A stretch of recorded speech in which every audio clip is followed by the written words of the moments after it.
હરિમંતાની મહા કરિમંગલ કરિયો મહા ગ્રંથ કરે સોકા જ્ઞાતે મિલે સમાજ સૌ પાવે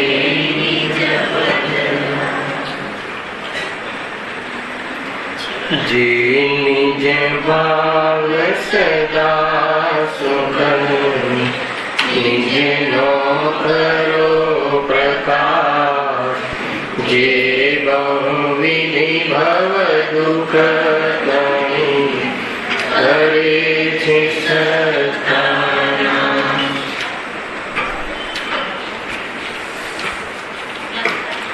આ શ્રી મોક્ષ માર્ગ પ્રકાશક ગ્રંથ છે. ત્રીજા અધિકાર ઉપર આપણે સ્વાધ્યાય ચાલી રહ્યો છે. નિર્વાણ કલ્યાણક વીર પ્રભુનું મોક્ષ કલ્યાણક અને આચાર્ય ગણધરદેવના કેવલ જ્ઞાન કલ્યાણક એવા બે મહાન પર્વ આપણે આ દીપાવલી નિમિત્તે મનાવ્યા. બધાએ યથાશક્તિ જે વિધિ બતાવી હતી પર્વને મનાવવાની એ પ્રમાણે પ્રયાસ જરૂર કર્યો હશે. અવાજ જોઈએ છે. કુલ મળીને એવા દીપાવલીના સેશન પછી આપણું અહીંયા પ્રથમ પ્રવચન આ સેશનનો યોગાનો યોગ એમાં પણ આજે અષ્ટાનિકા પર્વના દિવસો ચાલી રહ્યા છે. કુલ મળીને જે ધાર્મિક પર્વ છે એમાં દેવશાસ્ત્ર ગુરુ એમની અતિ નિકટતા વર્તાતી હોય છે. કેમ કે દિવસોમાં વિશેષ ધાર્મિક આયોજનો રાખવામાં આવે છે. અહીંયા તો અષ્ટાનિકા જે પર્વ છે એમાં જે દેવગતિના જે દેવો હોય છે વિષય આસક્ત ઘણા હોય છે, છતાં આવા વિશેષ દિવસોનું નિમિત્ત ઘણું પામીને આસક્તિ યથાશક્તિ ઘટાડીને આઠમો દ્વીપ નંદીશ્વર દ્વીપ અકત્રિત થઈને ચેતાલયો ત્યાં હોય છે. ઢાઈ દ્વીપની બહારની વાત છે જ્યાં મનુષ્ય જીવન હોતું નથી, પરંતુ દેવો ત્યાં પહોંચે છે. આરાધના અર્થે પૂજન ભક્તિ આદિ વિશેષ ત્યાં પ્રોગ્રામો રાખે છે અને નિમિત્ત ગુણો પામીને આપણે પણ જે પ્રતિષ્ઠિત જન્મલિંગો જે છે અહીંયા મંદિરોમાં એમની નિકટતામાં આવી અને આ પૂજન સ્વાધ્યાય વિશેષ આપણે કાર્યક્રમો રાખીએ છીએ. એમાં મૂળ બિંદુ એ છે કે જે લૌકિક પ્રોગ્રામ લૌકિક વ્યવહાર જે હોય છે અને વિષય વિષયના જે પ્રક્રિયાઓ કાર્ય હોય છે એનાથી નિવૃત્તિ વિશેષ લઈ અને સ્વાધ્યાયના માધ્યમથી જે ભેદ વિજ્ઞાનના બળ દ્વારા રત્નત્રયને પ્રાપ્ત કરવાનો જે પ્રયોગ પ્રયાસ કરવામાં આવે છે એને જ એક પ્રકારથી આ ધાર્મિક પર્વ મનાવવાની પદ્ધતિ કહેવામાં આવે છે. ખ્યાલ આવે છે ને ભાઈ કેવી રીતે મનાવવાના ધાર્મિક પર્વ? ધર્મ વધે, જેને પ્રારંભ ના થયો હોય પ્રારંભનો પુરુષાર્થ કરે, પ્રારંભ થયો હોય વિકાસનો પુરુષાર્થ કરે. કુલ મળીને પૂર્ણ ધર્મ પ્રાપ્ત કરવાનો પ્રયોગ પુરુષાર્થ એવી રીતે ધાર્મિક પર્વોમાં નિમિત્ત બનતા હોય છે. એમાં એક ખાસ એંગલ આ વિચારવા જેવું છે કે જે રૂટીન જીવનમાં જે લોક વ્યવહાર પંચેન્દ્રિયના વિષયોની વિશેષ પ્રવૃત્તિ એને મંદ કરી એનાથી યથાશક્તિ નિવૃત્તિ લઈ અને દેવશાસ્ત્રી ગુરુના માધ્યમથી નિકટ આવી એમને કહેલા તત્વોનો વિચાર વિમર્શ કરી વિશેષ રીતે વેદ વિજ્ઞાનની શક્તિને વિકસાવી ચૈતન્ય શક્તિને મેદાનમાં આવવાનો અવસર આપી અગર વેદ વિજ્ઞાન યથાર્થ થઈ જાય છે તો ચૈતન્યની દૃષ્ટિ થતા એનું ફલ જે છે નિરાકુલતા આંશિક પ્રગટ થઈ જાય છે. આવો વિશેષ પુરુષાર્થ કરવા અર્થે ધાર્મિક પર્વો નિમિત્ત બનતા હોય છે. એનો જીવ ખાસ ખ્યાલ કરે, કેમ કે આપણને એનું મહત્વ નથી આવતું ને હર્ષદભાઈ. પૂજન આદિ અર્થાત આમ દિનોમાં જે ધાર્મિક કાર્યો કરીએ છીએ એના કરતા વિશેષ કરીએ છીએ. તો એનાથી સીધી વાત એ છે કે આપણે એટલા વિષય કષાયોમાંથી નિવૃત્ત રહીએ છીએ અને એ પૂજનના માધ્યમથી પણ વેદ વિજ્ઞાન વધવું જોઈએ. આ ખાસ ધ્યાન. રાગની પુષ્ટિ ના થવી જોઈએ. આ ખાસ કોઈ પણ ધાર્મિક કાર્યક્રમ ચાહે કલાક માટે મનાવો કે ચાહે 8-8 દિવસ મનાવો, જે પણ રોજાના 1 દિવસ 1 કલાકનો સ્વાધ્યાય ધાર્મિક પ્રસંગ છે એના માધ્યમથી જે ભેદ વિજ્ઞાન છે અર્થાત સ્વપરની જે વિવેક બુદ્ધિ છે એ ખીલવી જોઈએ અને રાગાદિ દુઃખરૂપ લાગવા જોઈએ અને એવી જાતિના પ્રસંગોથી નિવૃત્તિ ચાહી અને આરાધના કરવી જોઈએ. કોઈ પણ પ્રસંગ હોય ધાર્મિક, ચાહે અષ્ટાનિકા હોય કે દશલક્ષણ પર્વ હોય કે મહાવીર જયંતિ હોય, કોઈ પણ આ તો ક્ષણે ક્ષણે કરવાની વસ્તુ છે. છતાં જીવને એક બહારમાં એક બહાનું આપી અને એ પ્રકારની અંદરની ચૈતન્ય શક્તિને વિશેષ ખુલે અને ખીલે એ અર્થે આ બધા પ્રસંગોનું આયોજન હોય છે. એ ખાસ ખ્યાલ કરવો. હવે એને અનુકૂળ આપણે અહીંયા ત્રીજા અધિકારની ચર્ચા આપણે સ્વાધ્યાયમાં ચાલી રહી છે, શનિ રવિના સ્વાધ્યાયમાં. તો એમાં કેટલે આવ્યા હતા? મૂળ ટોપિક હતો, મૂળ અધિકાર તો છે સંસાર દુઃખ અને મોક્ષ સુખનું નિરૂપણ. સંસારમાં દુઃખની સિદ્ધિ કરાવી છે કે જેને સંસારમાં ફાવી ગયું છે, જે સંસારમાં રહેવા રહે છે તો એને કહે છે કે ભાઈ ત્યાં તો ઘણું દુઃખ છે, એમ કરીને દુઃખનો પરિચય કરાવીને પણ એની નિવૃત્તિનો ઉપાય બતાવવાની અહીંયા ગણતરી છે.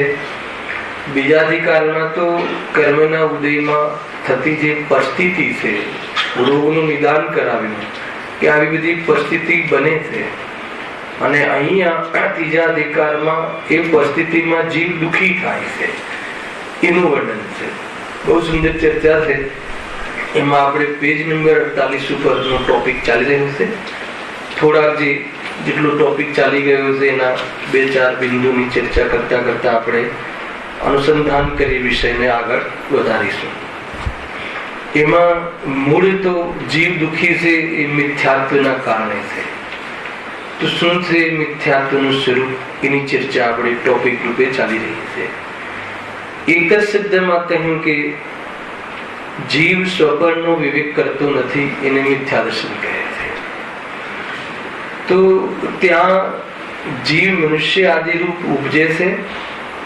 એમાં એક આત્મા અને સંયોગમાં જે અનંત પૂતગલ પરમાણુઓનું શરીર, બે વસ્તુઓ મળી અને મનુષ્ય આદિ પર્યાય રૂપે નિપજે છે.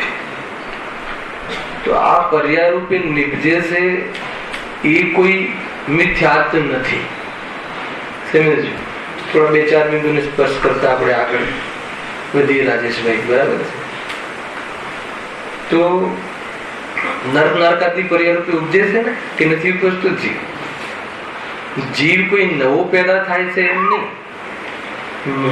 પૂર્વ કર્મનું નિમિત્તપણું પામીને જીવ મનુષ્ય આદિ પર્યાય રૂપે ઉપજે છે. તેમાં આત્મા એક છે અને અનંત પૂતગલ પરમાણુના સ્કંદરૂપ શરીર એ શરીર છે એ બંનેનો સંયોગ થવો દૂધ અને પાણીની જેમ, એને અહીંયા મનુષ્ય આદિ પર્યાય કહે છે. તો આ કોઈ મનુષ્ય આદિ પર્યાય રૂપે ઉપજવું એ મિથ્યાત્વ નથી. ઉપજવું એ રોગ છે, પણ એ મિથ્યાત્વ નથી. તો એ શું છે ચિન્મયભાઈ? બહુ ચલાવ્યું ત્યાં. તો એ તો આપણા કરાયેલા કર્મનું ફળ છે. ખ્યાલ આવ્યો? આ તો ફળ છે. શાનું ફળ છે? વિપરીતતાનું, અર્થાત તો વિપરીતતા રહિત થઈ ગયો હોય કોઈ જીવ તો અસ્થિરતાનું ફળ છે. આ કોઈ વિપરીતતા નથી. મનુષ્ય તરીકે જીવ રહે છે, વિપરીત નથી. એ તો વિપરીતતા આદિ અર્થાત તો રાગાદિ ભાવ કર્યા છે, એનું ફળ છે. આપણે આ ટોપિક વિશેષ ચલાવ્યો તો અહીંયા આપણે લાગે છે ફળ છે. હર્ષદભાઈ, શાનું ફળ છે? વિપરીતતાનું ફળ છે. મનુષ્ય જીવ મનુષ્ય રૂપે પરિણમ્યો, એ પ્રમાણે થયો, એ વિપરીતતાનું ફળ છે. અરબો કરોડો રૂપિયા મળ્યા, એ શાનું ફળ છે? પુણ્યનું ફળ નથી કેવું ના, વિભાવનું ફળ છે. ખ્યાલ આવે કે નહીં? એ કોઈ આત્મકલ્યાણ માટેનું ફળ નથી. ખેર, બહુ વિશેષ ચર્ચા થઈ હતી. તો એમાં આત્મા જે છે જાણે દેખે છે, એનામાં જ્ઞાન દર્શન નામનો ગુણ છે. એટલે એક તો જાણવું દેખવું થાય છે, બીજું કર્મ ઉપાધિના નિમિત્તથી રાગ દ્વેષ આદિ પરિણામ થાય છે. બે કાર્ય તો આત્મામાં જોવા પ્રાય મળે છે. અને સંયોગમાં જે શરીર છે એ સ્પર્શ રસ ગંધ વર્ણ આદિ એના ગુણ છે. તો એનાથી એનું કાળું ભૂરું સ્થૂળ સૂક્ષ્મ આદિ એની પર્યાય થાય છે. કોની? શરીર. કોણ કરે છે? એના ગુણ. તો આ એક આ પ્રકારનું 3 પ્રકારના કાર્યો એક સાથે સંસારી જીવોને જીવવા મળે છે. તો ત્યાં સુધી તો કોઈ મિથ્યાત્વની વાત ન આવી. તો મિથ્યાત્વ ક્યાં પ્રવેશ કર્યો? ત્યાંથી આ ત્રણેયને પોતાનું સ્વરૂપ માનવું, એનું નામ મિથ્યાત્વ. ખ્યાલ? આ ત્રણેયને એક માનવા, એનું નામ મિથ્યાત્વ. ત્રણેયને પોતાની ચીજો માની લેવી, એનું નામ મિથ્યાત્વ. આ મિથ્યાત્વ આપણે લીધું છે. તો એમાં ત્રણેયને પોતાનું સ્વરૂપ માનવું એટલે શું? ત્રણેયને પોતાનું સ્વરૂપ માનવું એટલે પોતાનો જ્ઞાન સ્વભાવને ભૂલી જાય અને રાગાદિને પોતાનું સ્વરૂપ માનવું. તો રાગાદિનું પોતાનું સ્વરૂપ માનવું એટલે શું? તો કે પૂર્વ જીવન રાગાદિની જે મતલબ કે રાગાદિની જે ફરમાઈશ છે એ પૂરી કરવા માટે જ્ઞાનને લગાવી દીધું. ખ્યાલ આવે? એ રીતે મોહના ઉદયમાં જીવ એવી કલ્પના કરે છે. શું કરે છે? કે આ પદાર્થથી મને લાભ થાય છે અને આ પદાર્થથી મને લાભ થતો નથી. તો એ રીતે મોહના ઉદયમાં જીવ વર્તમાન જ્ઞાન જે ઉઘાડ છે, જ્ઞાન દર્શનનો વેપાર છે, એ વેપાર એને આશ્રિત થઈ જવું અથવા સ્વભાવ એ મોહના પોષણમાં નિમિત્ત બનવું ગજબ છે. જાણવું દેખવું તો સ્વભાવ છે, ત્યાં થઈ રહ્યો છે અજ્ઞાનીને પણ એ જે જ્ઞાનનો જે ક્ષયોક્ષમ છે એ રાગની પુષ્ટિ અર્થે એમાં વપરાશમાં લેવું અને એમાં એકત્વ જે છે એનું પોષણ કરવું, એ મિથ્યાત્વ રૂપ પરિણમ છે જીવન. મોહને પોષણ કરવા માટે શાનો આશ્રય લે છે? 5 ઇન્દ્રિયોનો આશ્રય દ્વારા પદાર્થોને જાણે છે. તો આ જીવને એમ થઈ જાય છે કે આ ઇન્દ્રિયોથી જ્ઞાન થાય છે. એક તો એ ભૂલ થાય છે. અને 5 ઇન્દ્રિયોમાં જે વિષયોના માધ્યમથી જે વિષયો જણાય છે એમાં ઈષ્ટ નિષ્ઠની કલ્પના કરતું જ્ઞાન ત્યાં પ્રવૃત્તિ કરે છે. એટલે જ્ઞાન અજ્ઞાન રૂપ પરિણમન કરી રહ્યું છે. આ રીતે મિથ્યાત્વ રૂપ કામ જીવનું અનાદિથી ચાલે છે. તો આ રીતે એ પ્રમાણે રાગનું પોષણ કરે છે. હવે જેના માધ્યમથી અને જેના લક્ષથી કશાયની પુષ્ટિ થાય છે એવા પદાર્થો, એવા શરીર આદિ સાથે પણ એકત્વ બુદ્ધિ કરે છે. ખ્યાલ આવે? મૂળ તો શું છે? આત્મામાં જ્ઞાન થાય છે, રાગ દ્વેષ પણ થાય છે અને શરીર સંયોગ છે. અને એમાં 5 ઇન્દ્રિયો એ શરીરના અંગ છે. સંસારમાં એના માધ્યમથી છદ્મસને જાણવું થાય છે. અરે એના માધ્યમથી જાણવું થાય છે એ પણ મિથ્યાત્વ નથી.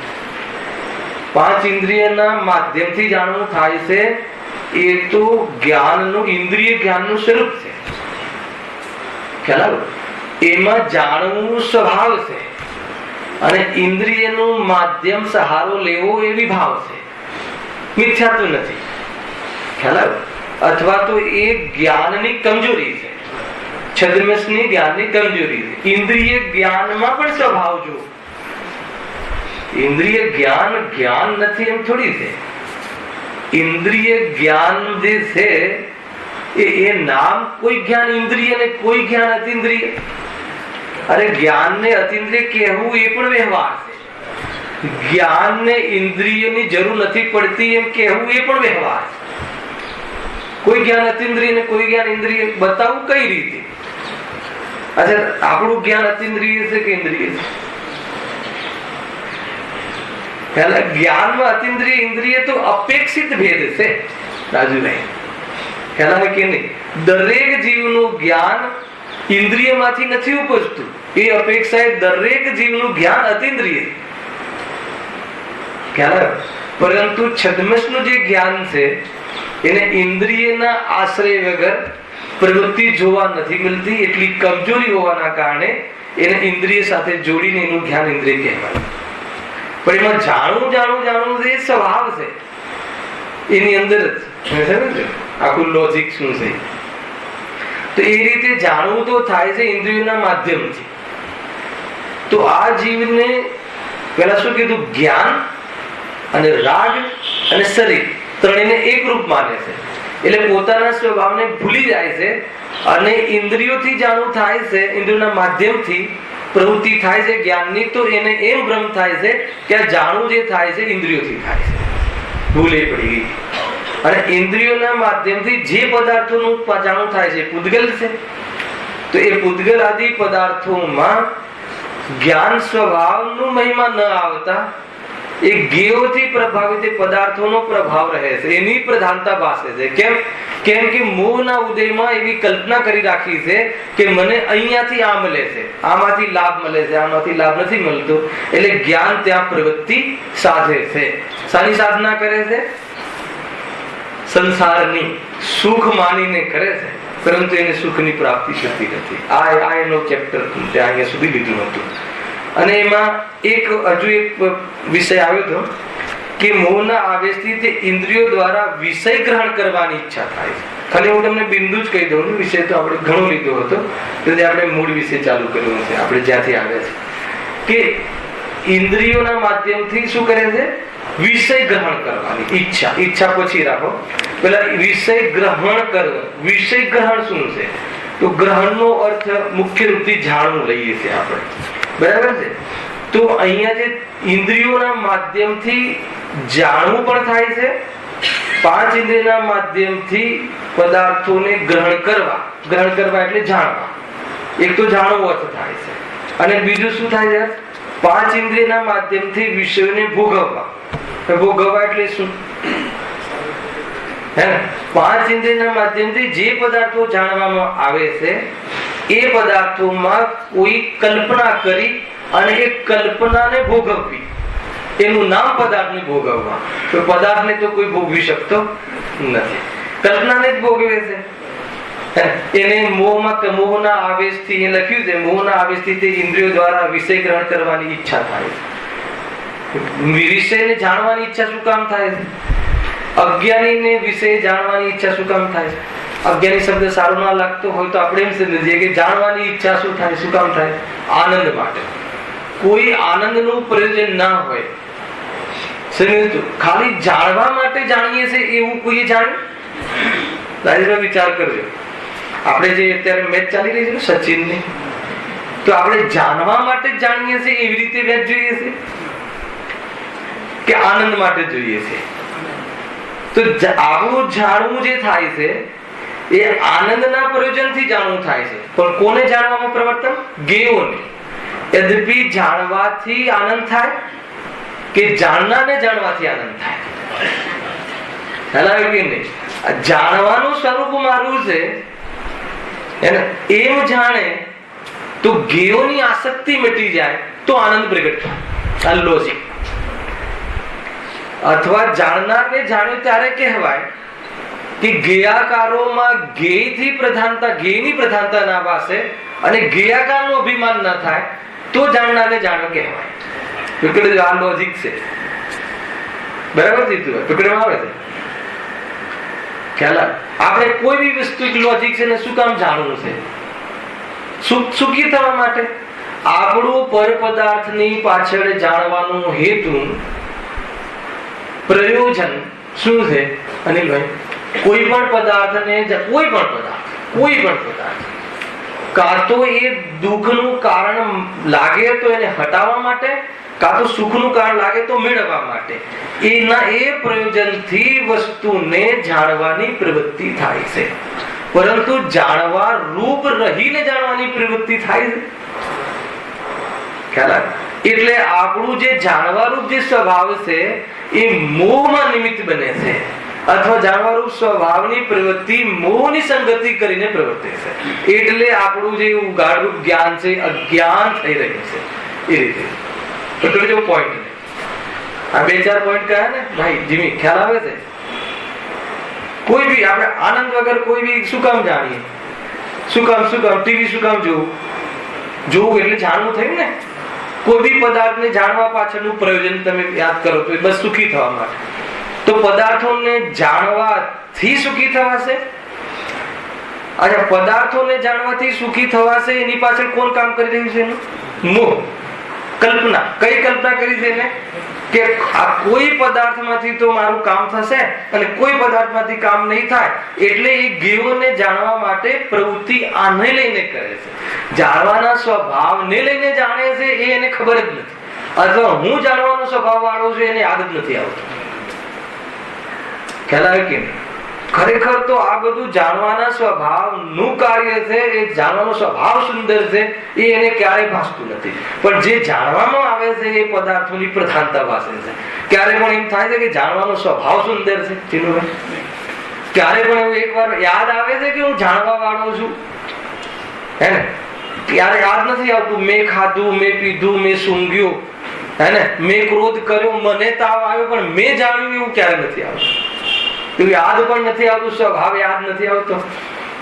ચંદ્રકાંતભાઈ, જાણવાનો સ્વભાવ સુંદર છે, મહાન છે. તાજમહેલ જાણ્યો દિલ્હીનો, તો તાજમહેલ સુંદર છે કે જ્ઞાન સુંદર છે? આપણને શું લાગે છે? આપણને સુંદર તાજમહેલ લાગે છે, જ્ઞાન સુંદર લાગે છે?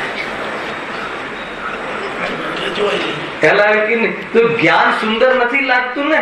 એટલે જ્ઞાન વેદનમાં આવતું હોય છે તો જ્ઞાનનો સ્વાદ નથી લેતું, સુખાનુભૂતિ નથી થતી. પણ તાજમહેલ જોરદાર છે એવી કલ્પના કરી છે અને લોકો ઇતિહાસ પણ રચાઈ ગયો, એના માટે બુકો પણ પડી છે.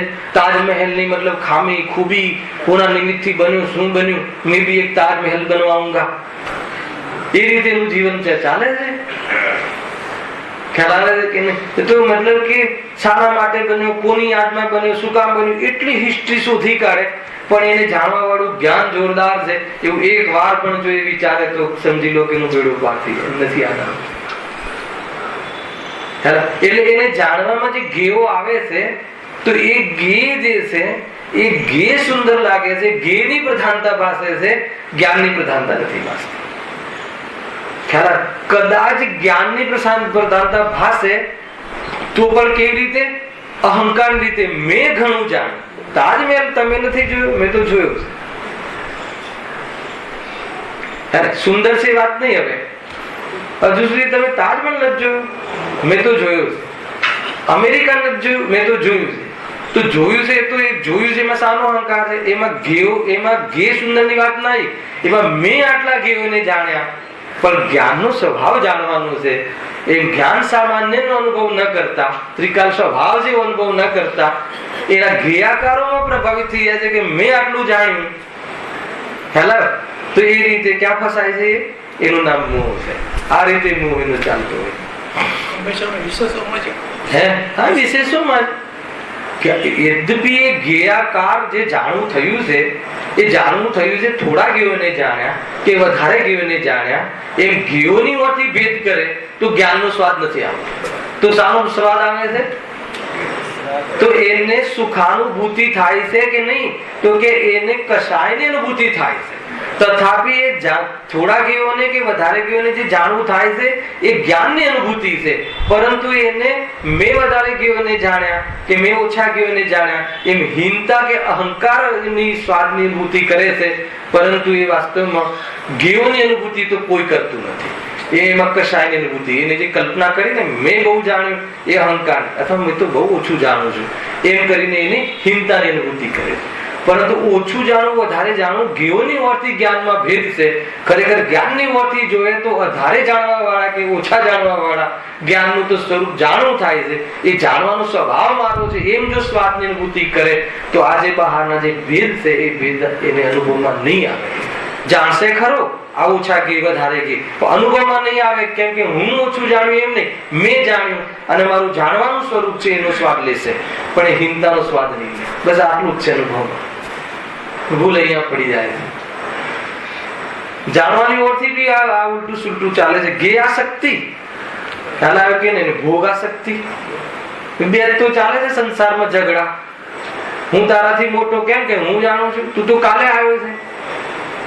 બેટો બેરિસ્ટર થઈ જાય તો પણ અભણ બાપ એમ જ કહે કે તું કાલે આવ્યો છે, તને આ વાળ શું લાગે છે તડકામાં સફેદ નથી કર્યા, તો સામે સફેદ કર્યા? અનુભવમાં. સાનો અનુભવ? જ્ઞેયોનો. નો ડાઉટ એ જાણ્યું છે એને, પણ એને મહિમા સાનો આવે છે? જ્ઞેયોનો. મહિમા સાનો નથી આવતો?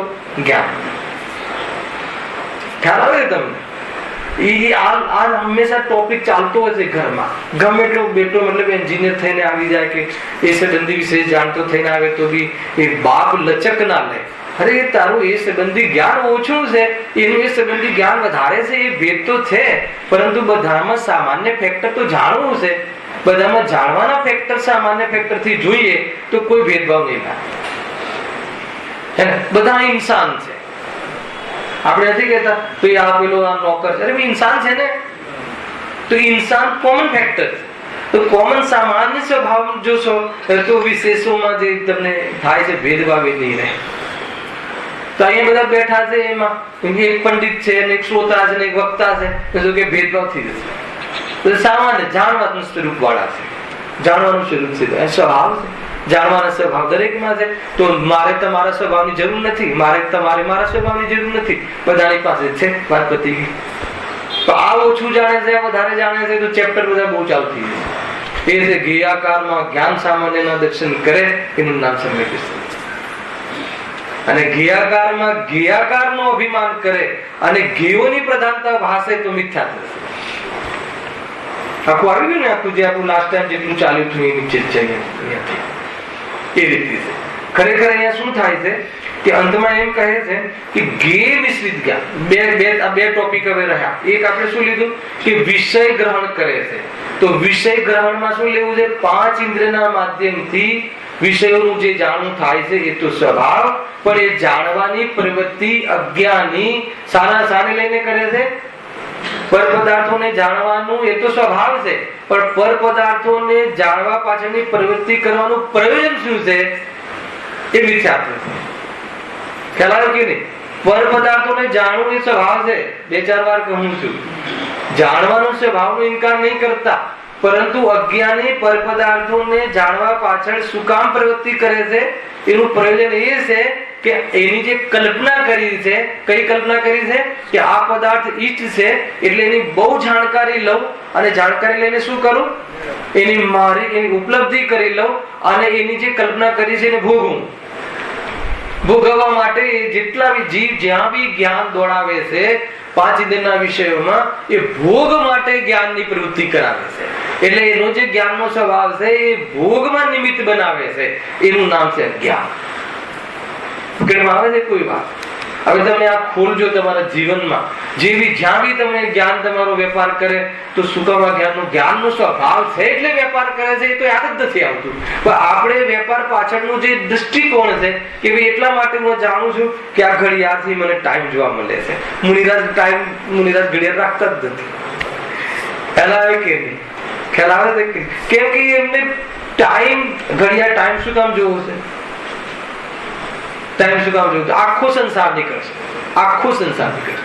ઉપયોગને બરબાદ કરવાનું કાર્યક્રમ ઘડિયા ગજબ છે. અરે સ્વરૂપમાં રહેવા વાળાને 10 વાગે પહોંચવું છે કે 11 વાગે પહોંચવું છે કે 12 વાગે પહોંચવું છે, ક્યાં પહોંચવું છે? ખ્યાલ આવે છે તમને? એ ભૂમિકા આવવા માટે અત્યારથી નક્કી કરવું પડશે કે ભાઈ એને બહારના ગેયોની આસક્તિ છો. શાના માટે જાણીએ છીએ આપણે? આ એક જ પોઈન્ટ તમે વિચાર કરો તો આપણું મતલબ કે જે બરબાદી કરીએ છીએ આપણે આપણા દુશ્મન કેમ છીએ એની ખબર પડે. આપણે શું કામ જાણવું છે? બતાવો. શાસ્ત્ર શું કામ જાણવું છે? આત્માને જાણવા કે શાસ્ત્રને જાણવા? નક્કી કરી લીધું. નહીં બોલીશું તો આત્માને જાણવા, પણ ફિલિંગ શું આવે છે? કોઈ બી જીવ એને શું કર્યું? આટલી ગાથાઓ મોટે છે, આટલા શાસ્ત્ર વાંચ્યા છે, 20 વર્ષથી વાંચીએ છીએ, 20 વર્ષથી સાંભળીએ છીએ, 20 વર્ષથી બધું આ તત્વને જાણીએ છીએ. ખ્યાલ આવે કે નહીં? તો 20 વર્ષથી અરે તું જાણવાનો સ્વભાવ તારો છે, એટલી મહાનતા ના પાસી એક પોઈન્ટ. પણ હું 20 વર્ષથી જાણું છું. અહીંયા કહે છે કે તું અનાદિથી જાણે છે, અનંતકાલ જાણવા વાળો છે, આવો તારો સ્વભાવ છે. એ 20 વર્ષમાં આટલો અભ્યાસ કરવાનો હતો અને તને એ પકડાઈ ગયું કે હું 20 વર્ષથી જાણું છું. ખ્યાલ આવે કે ના? જીવ ક્યાં ક્યાં ફસાય છે જોઈ લેજો. ચંદ્રકાંત હે ને, મતલબ કે ગુરુદેવ સમયના જે તમે તમારી ટીમ છે એવા તમે જેને થોડીક વાત છેડજો તો એ જ કહેશે ગુરુદેવના સમયથી હું સાંભળું છું. એક દિવસ બી હે ને તો ગુરુદેવ કહે શું કર્યું સાંભળીને? પ્રભુ સાંભળું છું ને. અરે શું સાંભળો છો? શું કર્યું? ખ્યાલ? એમાં એટલું જ હતું કે જાણવાનો સ્વભાવ મારો છે, એટલું આજે બી પક્ષ નથી આવ્યો, પક્ષ યાદ નથી આવતું. ખ્યાલ? તો પછી શું સાંભળ્યું એ સમજવા જેવું છે. તો કહે છે કે એને ઘીઓનો મહિમા છે. મેં આટલા દિવસોથી મેં ગુરુદેવને એક દિવસ બી સાંભળ્યા વગર નથી રહ્યો. ખ્યાલ આવે કે એ શાનો મહિમા? ગુરુદેવ ગે છે કે જ્ઞાન છે? અચ્છા, પરગે છે કે સ્વગે છે? આપણા ગુરુદેવ સ્વગે છે કે પરગે છે? તાકાત જોઈએ અંદર વિચાર કરવાની. ખ્યાલ આવે કે તીર્થંકર પરમાત્મા સ્વગે છે કે પરગે છે?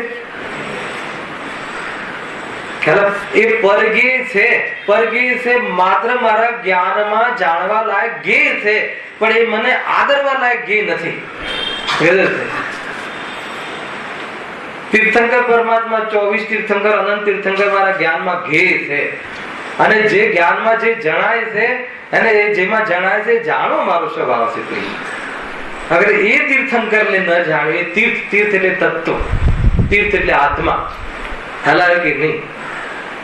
જેના માધ્યમથી તરાય એ તીર્થ એટલે આત્મા તીર્થ, એ તીર્થને જોયો નહીં તો કહે છે કે નહીં તે જાણનારને ન જોયું. આ રીતે ખરેખર ગેયોનો મહિમા આવે. કેટલી જાત્રાઓ કરી 5 દિવસમાં? એમ આપણે પ્રતિમા જોઈએ, પ્રતિમા હર્ષદ ઉપર હમણાં પૂજન કરીને આવે ને તો પ્રતિમા સુંદર છે કે જ્ઞાન સુંદર છે? બહુ કઠિન પડે છે. પ્રતિમા સુંદર છે કે જ્ઞાન સુંદર છે? જયારે વાત આવે ત્યારે જ્ઞાન સુંદર નથી લાગ્યું, એને પ્રતિમા સુંદર લાગી છે એ ભૂલ છે. ખ્યાલ આવે કે નહીં? કોઈ કઈ અમને પ્રતિમા સુંદર લાગી, એને યાદ પણ નથી આવતું કે આ મારું સ્વરૂપ છે, એ સુંદર છે. એ સુંદર લાગ્યા વગર પ્રતિમા સુંદર લાગી હોય એ વાતમાં શું દમ છે? એટલે કહે છે કે તારું જ્ઞાન જે છે ને એ મતલબ કે આપણું જ્ઞાન છે દેવાળું કાઢી રહ્યું છે. એને જેને જાણવાથી જેનું સુખ થાય, જેને જાણવાથી સુખ થાય, ગેયોને જાણવાથી સુખ થાય, કે ગેયોને જાણવા વાળું જ્ઞાન છે એ મારું સ્વરૂપ છે એમ માનવાથી સુખ થાય. ખ્યાલ આવે કે નહીં? તો એ રીતે આ જીવને ગેયાકારમાં ગે આસક્ત થઈ જાય છે, કાં તો અહંકાર થઈ જાય છે. કુલ મળીને આપણે અત્યાર સુધીના વિષયમાં અહીંયા ત્યાં સુધી આવ્યા કે જીવ જે પર પદાર્થોને અર્થાત તો ઇન્દ્રિયો દ્વારા પદાર્થને ગ્રહણ કરે છે, તો ગ્રહણ કરે છે એટલે જાણે છે, તો ઇન્દ્રિયના માધ્યમથી જાણવું થાય છે, અને એ જાણવું જે થાય છે એટલા માટે જાણવાની પ્રવૃત્તિ કરે છે કે એ પદાર્થોને ભોગવવા છે. અને પદાર્થને ભોગવવાનો અર્થ શું? કે એમાં જ્ઞાનને લીન કરવું. જ્ઞાનને લીન શામાં કરવું? પદાર્થમાં લીન થાય કે પદાર્થો પ્રત્યેની કલ્પનામાં લીન થાય છે. લીન થાય છે એટલે એમાં તન્મય થાય છે. કલ્પનામાં જીવ રાગાદીને ભોગવે છે અજ્ઞાની, પર પદાર્થને તો અજ્ઞાની ભોગવી પણ શકતો નથી. લખ્યું છે પહેલામાં કૂતરાનું ઉદાહરણ આપીને, એ હાડકાનું જે છે ને, હાડકામાંથી લોહી નથી આવતું, એ તો પોતાના પેઠાનું લોહી, એ લીધું તું ઉદાહરણ. ત્યાં નિરાકુરતા શબ્દ વાપરે છે ને, ઇન્દ્રિયો દ્વારા વિષય ગ્રહણ કરવાની ઈચ્છા થાય છે, ત્યાં એ વિષયનું ગ્રહણ થતા એટલે જાણવું થતા. કેવી રીતે જાણવું? એટલે પોતાની કલ્પનાને પૃષ્ઠ કરવું, જાણવું થતા એની જે કલ્પના અર્થાત ઈચ્છા જો તીવ્ર રહે તો દુઃખ થાય છે, અને ઈચ્છા મંદ મટે તો થોડી નિરાકુરતા થાય છે. તો આ જીવને એમ થાય છે કે મેં પદાર્થોને જાણ્યા એટલે સુખ થયું, જાણીને મારી કલ્પના પ્રમાણે મેળવ્યા એટલે સુખ થયું, કાં તો કલ્પના કરી એટલે સુખ થયું. પરંતુ એ ઈચ્છા મટી, એ આત્માનો સ્વભાવ નતો ઈચ્છા, એના જવાથી સુખ થયું એવું એકવાર પણ વિચાર કરતો નથી. ખરેખર તો એ ઈચ્છા પણ મટી છે, આત્માના આશ્રયથી ક્યાં મટી છે? ખરેખર ખ્યાલ આવ્યો કે નહીં? એ મટવાના કાલે ઈચ્છા મટે છે એટલે નિરાકુરતા થાય છે. તો આજીવમાં મિથ્યા તો શું થઈ ગયું કે સામગ્રી મળવાથી ઈચ્છા મટી, એક. બીજું ખ્યાલ, મેં ઈચ્છા પૂરી કરી એટલે મને સુખ થયું, બે. તો આ રીતે હું સુખી થયો. હવે ઈચ્છા મટી એટલે સુખી થયો, પણ ઈચ્છા શાનાથી મટી? બહારમાં સામગ્રી લીધી એટલે મટી, અથવા મારી કલ્પના પ્રમાણે પદાર્થ પરિણમ્યો એટલે મટી. તો આ રીતે એને સુખ તો ઈચ્છા મટવાથી જ થયું છે, ગેરંટી. લોકમાં પણ સુખ ઈચ્છા મટવાથી થાય છે. લૌકિક સુખ પણ, ઇન્દ્રિય સુખ પણ ઈચ્છાઓને મટવાથી થાય છે. પરંતુ એ જે ઈચ્છા મટી એ શાનાથી માને છે? સામગ્રીથી મટી, અર્થાત તો મારી કલ્પના પ્રમાણે પદાર્થ પરિણમ્યો એટલે મટી, એમ માની અને મિથ્યાત્વનું પોષણ કરે. આ એક ટોપિક એક પર લીધો હતો. કુલ મળીને એના પછી અંતમાં એમ આવે છે કે આ જીવને જાણવાના કાલમાં જાણવાનો સ્વભાવ છે એ ભૂલી જાય છે, અને જે જ્ઞેય જાણવામાં આવે છે એ જાણવાની જે પ્રવૃત્તિ એટલે કરે છે કે આનાથી મને લાભ થાય, અને એટલા માટે મેં આને સૂંઘ્યું, મેં આને જોયું એમ કરી અને અન્ય પદાર્થોને જાણવાની, ગ્રહણ કરવાની ઈચ્છા કરે છે. હવે આગળનો ટોપિક ચાલુ કરીએ છીએ, પેજ નંબર 48 નો અંતિમ પેરેગ્રાફ. ત્યાંથી આપણો અહીંયા સ્વાધ્યાય અહીંયાથી સ્ટાર્ટ કરીએ છીએ. હા, હવે ઈચ્છા ત્રિકાલવર્તી સર્વ વિષયોને ગ્રહણ કરવાની છે. કેમ?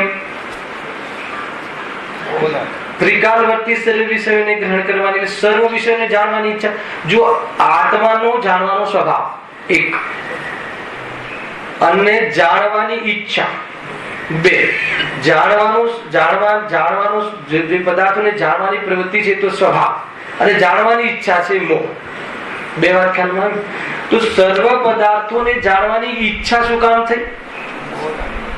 કે એને કલ્પના કરી છે ને, પેલા કલ્પના કરી છે ને કે એક પદાર્થમાંથી મને સુખ મળે છે, એવી જેને કલ્પના કરી હોય, અર્થાત તો પર પદાર્થમાંથી મને સુખ મળે છે એવી કલ્પના કરી હોય, એને સર્વ પદાર્થોને જાણવાની ઈચ્છા થઈ.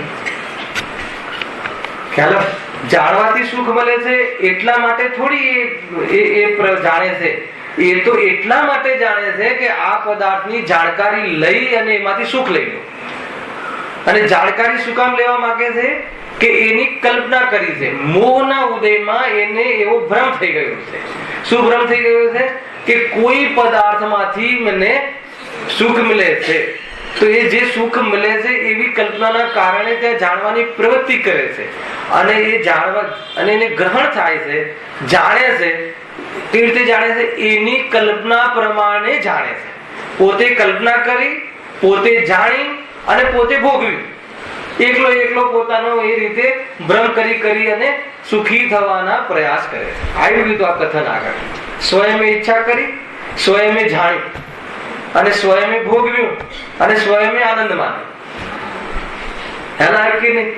જો આ કેવી રીતે સંભવ છે કે મેં ઈચ્છા કરી કે રસગુલ્લામાં સુખ છે, બરાબર છે, ઈચ્છા શું કામ કરી? મોહના ઉદયમાં આ ચીજમાંથી સુખ મળે છે એવો ભ્રમ થયો, એટલે મારી ઈચ્છા થઈ કે રસગુલ્લા મળે. હવે રસગુલ્લા મળ્યા, હવે મળ્યા, ઉપલબ્ધ થયા એટલે જાણ્યા. ઉપલબ્ધ થયા એનો અર્થ જાણ્યા. એનું તમને પ્રમાણ આપું. ભગવાનને ત્રિલોકીનાથ કહેવાય, 3 લોકના સ્વામી કહેવાય. એક બી પરમાણુને શરીર પણ નથી સિદ્ધ ભગવાન પાસે, અને 3 લોકના સ્વામી કહેવાય છે. એનો અર્થ કે 3 લોકના પદાર્થોને જાણે. ખ્યાલ આવે કે નહીં? એટલે આપણે બી જે 1 કરોડના સ્વામી એટલે 1 કરોડ ને જાણ્યા. અગર એ ખ્યાલ આવી જાય તો બી મોહ તૂટી જાય. ખ્યાલ આવે છે કે નહીં? તો અહીંયા એને રસગુલ્લા એને ઉપલબ્ધ થયા, સંયોગની પ્રાપ્તિ થઈ, એ તો સાતાનું કામ થયું. પણ એને ત્યાં જાણ્યા, જાણકારી લીધી, અને એને જાણકારી લઈ અને એની જે કલ્પના કરી હતી કે મીઠાશમાં મને સ્વાદિષ્ટ લાગે છે, આ સ્વાદ મને ગમે છે, તો એવા સ્વાદને ચાખ્યો એટલે એવા સ્વાદનું જાણવું થયું. જાણવું થયું એમાં એને શું પોષણ કર્યું કે આમાં મને સુખ છે માન્યું હતું, એનું પોષણ કર્યું. અને પોષણ કર્યું એટલે એને એમ લાગે છે કે મને આમાંથી સુખ મળ્યું. આ રીતે આખી જિંદગી એને ચાલે છે. હવે એ જીવ શું કરશે? એવા અનેક પદાર્થોને મેળવવા માટે જાણવાની ચેષ્ટા કરશે. ખ્યાલ? જાણવાની ચેષ્ટા કરશે એટલે જ્ઞાનની પ્રવૃત્તિ કરશે. જાણવા રૂપે જાણવાની વાત નથી, એની જાણકારી લેવા માટે જ્ઞાનનો વપરાશ કરશે. હવે સાંભળજો શું પ્રોબ્લેમ થાય છે આને. જો હવે ઈચ્છા તો ત્રિકાળવર્તી સર્વ વિષયોને ગ્રહણ કરવાની છે કે હું સર્વને સ્પર્શું, સર્વને સ્વાદું, સર્વને સૂંઘું, સર્વને દેખું, સર્વને સાંભળું અને સર્વને જાણું. જાણું શબ્દ બી નાખી દીધું છે, મન શબ્દ લીધું છે. મનના માધ્યમથી સર્વ પદાર્થોનું સ્મરણ કરું. અહીંયા જાણવું એટલે એ સંબંધી બરાબરની હું જાણકારી મનમાં વિચાર કરું, એ લેવું. હવે આવું કોઈ મિથ્યા દ્રષ્ટિ કરે? તમને લાગે છે કે આપણે કોઈ આવું કરતા હું સર્વને સ્પર્શું, સર્વને કોઈ દિવસ એવું બોલીને કર્યું હશે કોઈ? અથવા કોઈ એવો વિચાર આવ્યો છે હું સર્વને? એનું એક લોજિક આપ્યું છે શાસ્ત્રમાં, અનંતાનુબંધી કસાયના આધાર ઉપર, કે જે જીવને એક પરમાણુ માત્રમાં પણ એને સુખ ભાષિત થાય, એની અભિપ્રાયની વાસનામાં સર્વ પદાર્થોને મેળવવાની વાસના પડી.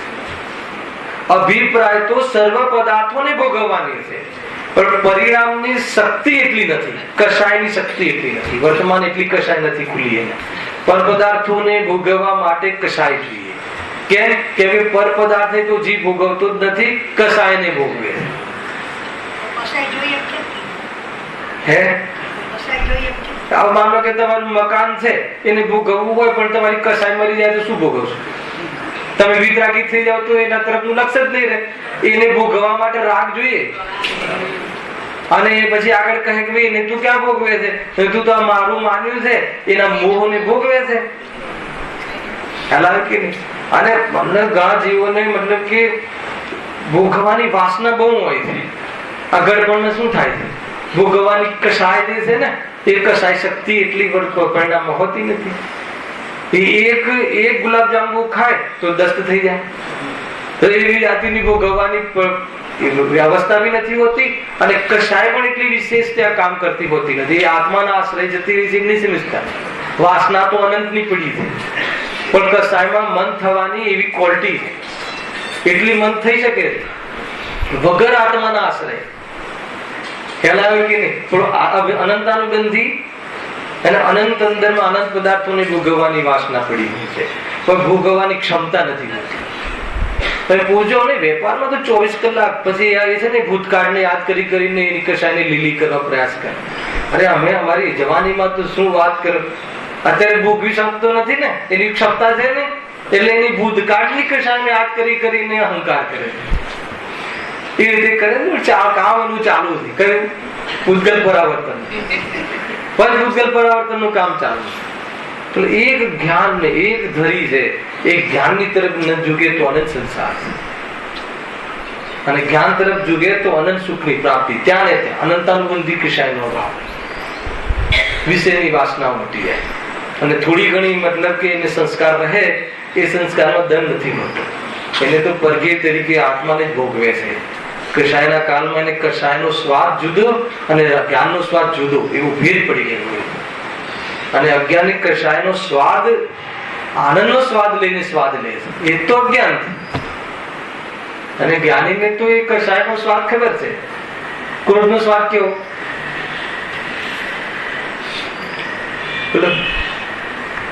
ક્રોધનો સ્વાદ કેવો સમીરભાઈ? ના, રાગનો સ્વાદ કેવો? કેવું લાગે તમને? સ્વાદ કેવો લાગે? મજા આવે છે કે નહીં? ખ્યાલ? તો રાગનો સ્વાદ અને સુખાનુભૂતિમાં લાગે છે. ખ્યાલ? તો જ્ઞાનીઓને કહે છે કે જ્ઞાની કહે છે કે રાગનો સ્વાદ કેવો છે? કડવો છે. એને એમાં ત્રાસ લાગે છે. ભગવાનની ભક્તિ કરવાનો રાગ જે આવ્યો એનો સ્વાદ કેવો? બહુ ભારે છે ને અધ્યાત્મ. પ્રસન્ન ચિત્તથી કરતા 1000 આંખો બનાવીને નાચવા વાળા સૌધર્મેન્દ્રને એ રીતે નાચવાનો જે રાગ છે એને કડવો લાગે છે. એટલા માટે એ એક ભવ અવતારી છે, એટલા માટે એ જ્ઞાની છે. ચલાવે કે નહીં? 1000 નેત્ર બનાવીને ભગવાનની સામે મતલબ નૃત્ય કરે છે, એટલી પ્રસન્નતાથી નૃત્ય કરે છે. પણ એ જે ભાવ છે, એ રાગ છે, એને અંદરમાં પીડા લાગે છે કે સ્વરૂપમાં રહેવાની જે મજા છે એ જ મજા છે, આ મજા નથી. એવો ભેદ વિજ્ઞાન છે. અને એના પૂર્વક ભક્તિ ઘણી જોવા મળે છે. એ પૂર્વક અને મૂલધરી વગર એટલી ભક્તિ કર્યા કરે તો કમ ભક્તિ છે. પોતાના સ્વરૂપને છોડીને તો જે પણ કોઈ કામ કરે એ બધું મતલબ કે ભવ હેતુ છે.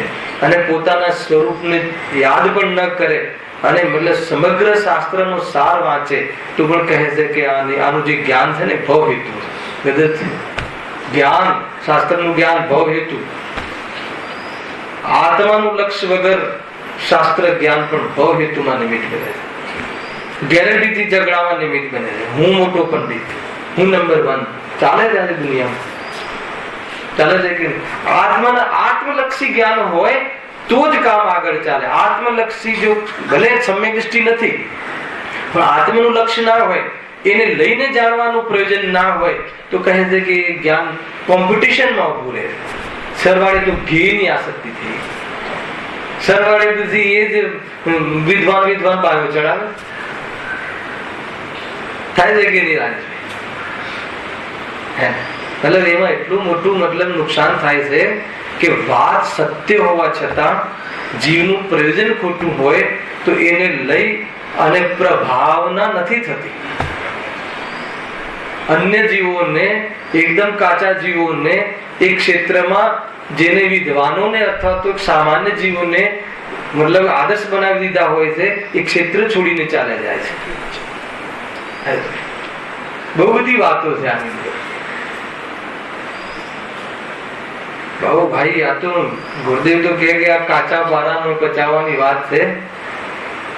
જો એને વિધિ ના આવડે તો મરણ ને પ્રાપ્ત થઈ જાય, અને આ પચાય વગર ચાલે એમ નથી. એટલે વિધિ બરાબર રાખવી, નહીં તો ભૂલ પડી જશે. એમ છે. જો ફરીથી હવે ઈચ્છા ત્રિકાલવર્તી સર્વે વિષયોને ગ્રહણ કરવાની છે. હું સર્વને સ્પર્શું, સર્વને સ્વાદું, સર્વને સૂંઘું, સર્વને દેખું, સર્વને સાંભળું, સર્વને જાણું. એટલી બધી ઈચ્છા હોવા છતાં ઈચ્છા તો કેટલી છે? સર્વને જાણું. શું કામ જાણું? યાદ રાખજો. શું કામ જાણું?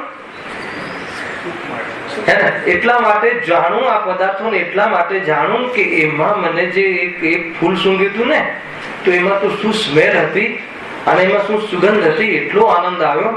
તો હવે કાશ્મીરની ઝાડીમાં જે ફૂલ હશે, અહીંયા ફૂલ હશે, આખી દુનિયામાં જે ફૂલ હશે એ સર્વને જાણી. ક્યાં ક્યાં હશે? ક્યાં હે બતાવો? જાસૂદ નું ફૂલ ને આ ને ફૂલ, આ ફૂલ ને ફૂલ, ક્યાં ક્યાં મળે? ખ્યાલ? એક કેરી ચાખી હતી તો એ કેરીમાં ચાખી ને એક કેરી, અરે એનો શું રસાસ્વાદ હતો, એટલી મીઠી. ખ્યાલ? એને મતલબ કે એને ઘે નો સ્વાદ આવે છે. એને ઘે સ્વાદિષ્ટ લાગે છે, એને જ્ઞાન સ્વાદિષ્ટ લાગતું જ નથી. એટલે હવે કઈ તો પછી હવે ચલો, હવે આ તો અહીંયા તો ઉનાળામાં સીઝન આવે છે, પણ 12 માસ મળે છે. તો કયા વર્ષમાં કઈ જગ્યાએ ક્યાં થાય છે કેરી, તો એના તરફ એનું જ્ઞાન ચાલુ થઈ જશે. કેમ ચાલુ થશે? આ ઘે લુપ્તતા છે, આ જ્ઞાન નથી. ગે લુપ્તતા પૂર્વકનું જ્ઞાન, ગે મિશ્રિત જ્ઞાનનો અનુભવ, રાગ મિશ્રિત જ્ઞાનનો અનુભવ, ગેની ગરજ પૂર્વક જ્ઞાનની પ્રવૃત્તિ છે તો જ્ઞાનનો અનુભવ, પણ ગેને મિશ્રિત કરીને ગેની સાથે ખોટી દ્રષ્ટિ કરીને જ્ઞાનનો અનુભવ કરે છે. અને એકલા જ્ઞાનનો અનુભવ કરે તો કહે છે કે ગે ગેમાં ને જ્ઞાન જ્ઞાનમાં. ગમે એટલા જણાય, અરે ઓર બારીકીથી જણાય તો ઓહો મારું જ્ઞાન આટલું સ્વચ્છ, આટલું દિવ્ય, અહીંયા બેઠા બેઠા અમેરિકાને દેખે એવું મારું જ્ઞાન, જ્ઞાનનું આવું સ્વરૂપ. એમ જ્ઞાનનું સ્વરૂપનું જે સ્વચ્છતા છે, જ્ઞાનની જે વિચક્ષણતા છે, જ્ઞાનની જે સૂક્ષ્મતા છે, એ જ્ઞાનની વિશેષતાનો એને અર્થાત તો ગાયકનો મહિમા ન આવતા એ જીવનો મહિમા કરે, એ ભૂલ પડી. એટલા માટે સર્વજ્ઞોને જાણવા જાય છે. મને એ બતાવો કે જે સર્વજ્ઞોને જાણે છે એ સર્વજ્ઞોને જાણવાની ઈચ્છા રાખે છે, સર્વજ્ઞોને જાણવાની પ્રવૃત્તિ કરે છે, સર્વજ્ઞોને જાણવાની ચેષ્ટા કરે છે, સર્વજ્ઞોને જાણવાની ઈચ્છા હોય છે. તો ક્યાં હોય છે? માત્ર જ્ઞાયકને જાણે છે, માત્ર જ્ઞાયકમાં લીન રહે છે, એ જીવને બધું જણાય છે. એ કેવલ જ્ઞાન જોરદાર છે. તમારે અમેરિકા જવું હોય તો જાણવું હોય તો ક્યાં જવું?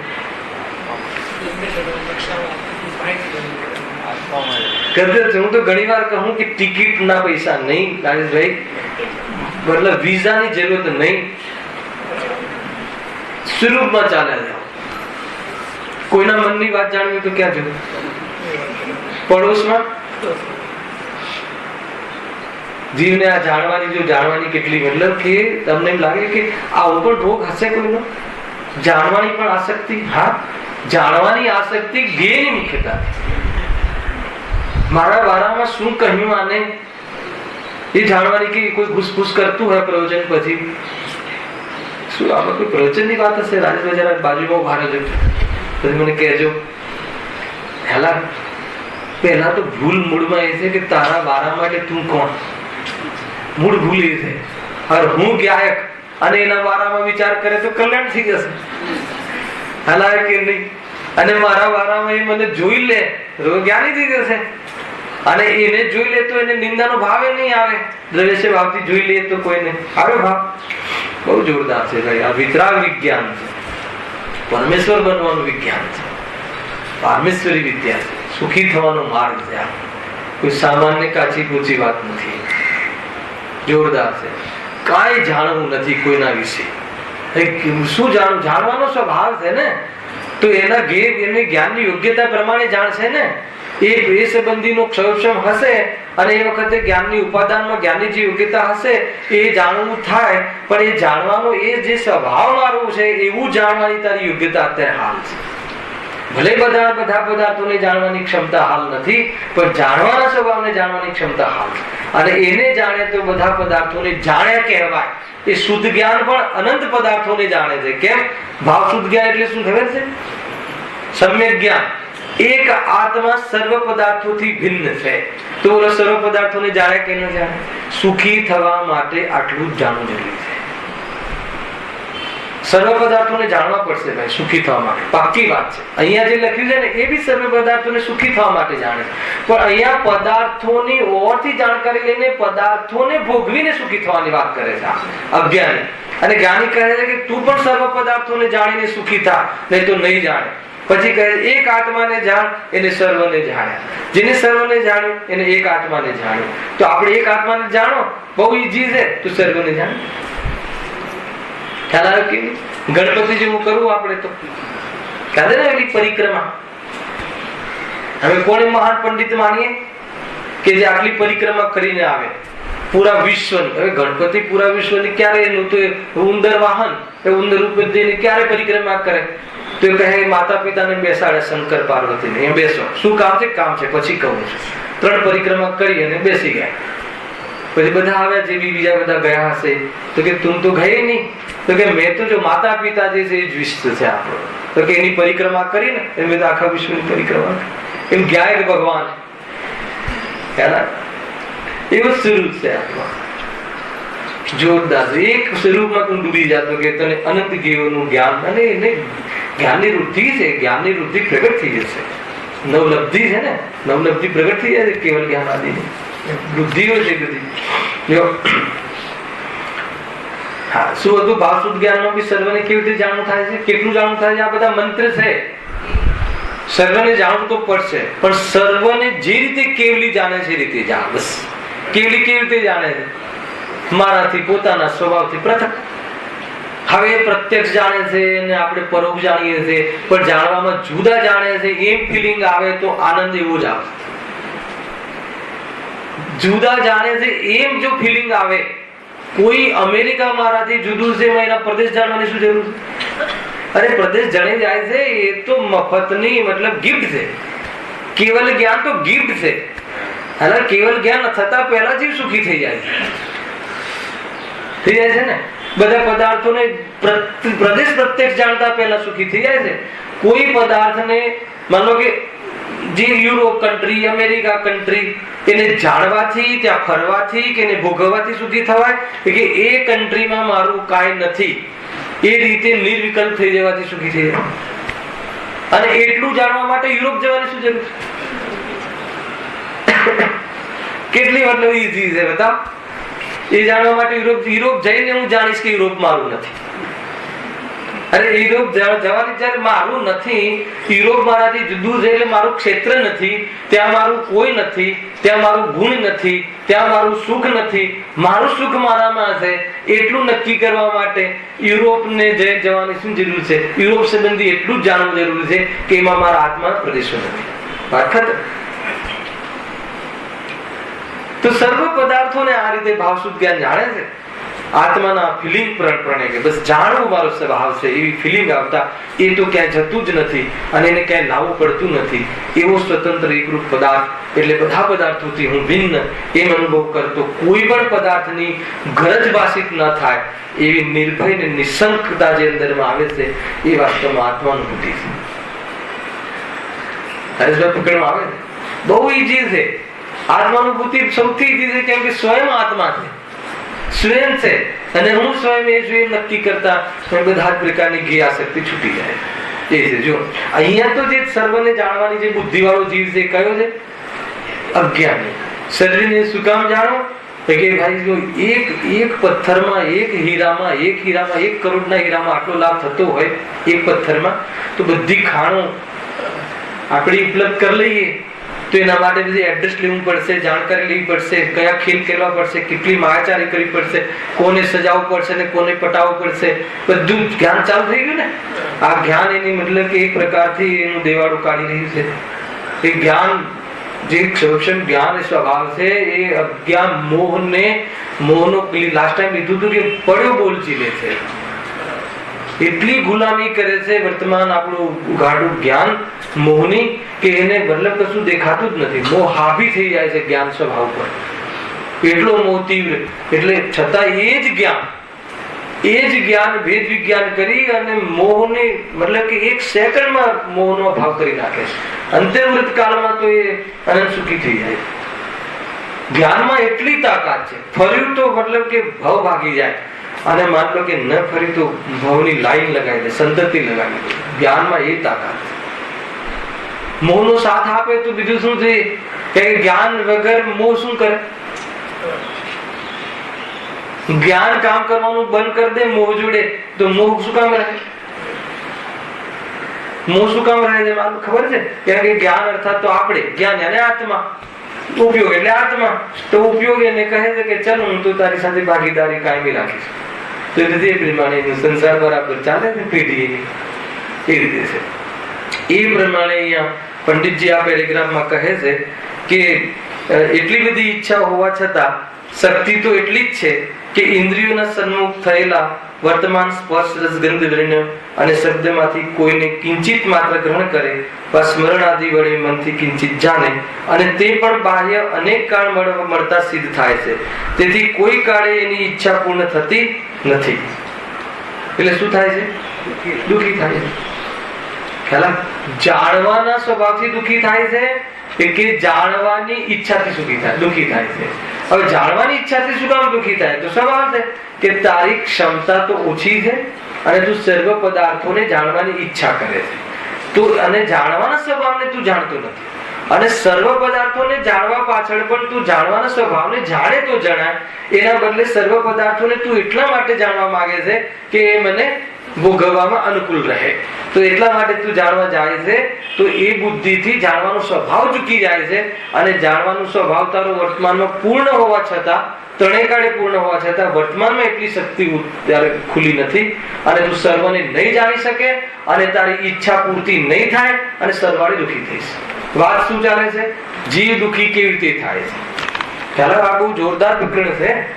માન લો કે તમને એમ લાગે છે કે જે જ્ઞાનમાં પાવરફુલ હોય, બહુ જાણતો હોય, તો એને પણ અધિક જાણવાની ઈચ્છા થતા એ દુઃખી થાય.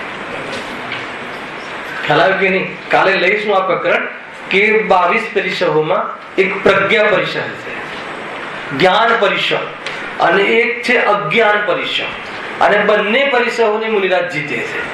એ આના કનેક્ટેડ પ્રસંગ છે, એની ચર્ચા આપણે કાલે કરીશું. સહજાનંદ